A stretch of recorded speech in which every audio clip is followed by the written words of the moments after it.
കുറച്ച് നാളായിട്ട് ഞാൻ ചെയ്യണമെന്ന് വിചാരിച്ചിരുന്ന ഒരു ഗെയിം ചലഞ്ച് ആട്ടോ ഇത്. വേറൊന്നുമല്ല, നമ്മുടെ ലെഫ്റ്റ് ഓർ റൈറ്റ് ചലഞ്ച്. ഒരാളെ ഞാൻ പറഞ്ഞ് കൺവിൻസ് ചെയ്ത് ഇവിടെ കൊണ്ടുവന്ന് ഇരുത്തിയിട്ടുണ്ട്. എന്താ സംഭവിക്കാൻ പോണെന്ന് പാവത്തിന് ഒരു പിടിയില്ല കേട്ടോ. ഏതായാലും നമുക്ക് ഗെയിം ഒന്ന് കണ്ടേക്കാം.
തുറന്നിട്ട് പിടിപ്പിക്കണേ.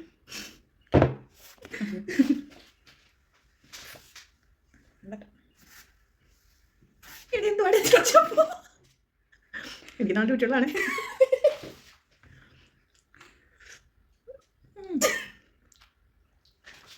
പുളിയോ ഉപ്പോ വെളിച്ചെണ്ണ ഇട്ടുന്നില്ലേ?